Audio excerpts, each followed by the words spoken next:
bukan menjadi rahasia lagi kalau CIA, lembaga intelijen Amerika, sering menggulingkan sebuah pemerintahan yang sah. Ada 5 hal yang mereka lakukan dan sampai sekarang mereka masih tetap melakukannya. Yang pertama yang dilakukan adalah, dan ini adalah paling sering, yaitu membiayai oposisi. Cara ini adalah cara yang paling aman dan metode paling murah dari CIA. Bisa hanya memodali memberi uang kelompok oposisi atau memodali mereka yang akan melakukan kudeta. Iran di tahun 53, Vietnam di tahun 63, Brazil, Guatemala, salah satu operasi intelijen dengan model ini yang dilakukan oleh Amerika. Cara nomor 2 yang paling sering dilakukan adalah dengan assassination atau pembunuhan. Membunuh pemimpin lalu menggantikan dengan pemimpin yang pro-Amerika. Misalnya Patrice Lumumba di Kongo, dan banyak lagi pemimpin-pemimpin berbagai negara yang tidak jelas kematiannya tapi didesain oleh Amerika agar digantikan dengan pemimpin yang pro-Amerika. Lalu, cara ketiga yang paling sering dilakukan oleh CIA adalah melumpuhkan ekonomi, atau dalam bahasa akademinya adalah economic assassination. Perang tarif dengan Cina, embargo perdagangan,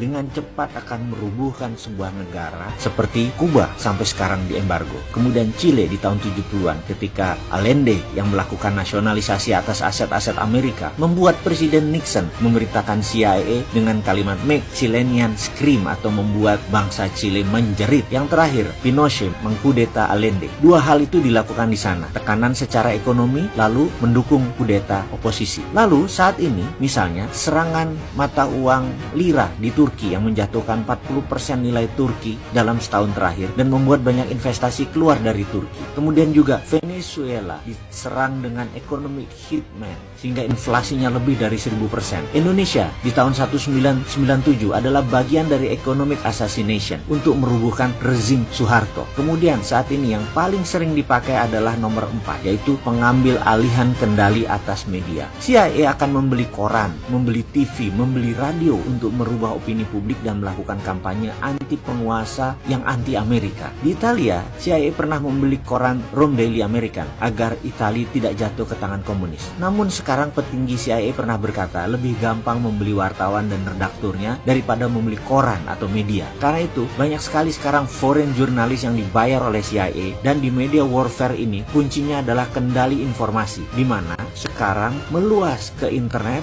dan medsos dengan analitik strateginya. Terakhir adalah membangun kepanikan atau menciptakan chaos, menciptakan ketegangan sosial. Seringnya ada demo atau street protest, itu adalah bagian menciptakan kekacauan atau chaos. Turun ke jalan berdemo adalah CIA style sekali. Coba lihat, coba ingat-ingat di Indonesia yang sedikit-sedikit turun ke jalan, belakangnya pasti siapa? Kita bahas detailnya di chapter yang lain. Dan pastikan mereka yang turun ke jalan itu tidak tahu apa motif asli demo tadi. Itu adalah kunci sukses demo. Misalnya tokoh Iran Muhammad Mossadegh yang menasionalisasi aset minyak Inggris di tahun 53, digalanglah demo besar-besaran sampai terguling, dan kemudian boneka Amerika Shah Iran dijadikan monarki lagi. Juga demo panjang Hong Kong saat ini, demo besar misalnya kemarin di Malaysia untuk menggulingkan Najib yang pro Cina beberapa tahun yang lalu. Ini semua adalah sedikit informasi tentang organisasi rahasia dan bagaimana operasinya, dan masih banyak lagi yang sebenarnya kita tidak tahu. Jadi ke depan ada baiknya Indonesia hati-hati. Kita harus punya strategi berlapis dan bermain cantik. Baru nanti kita salib mereka semua di tikungan. Barulah Indonesia bisa jadi negara besar.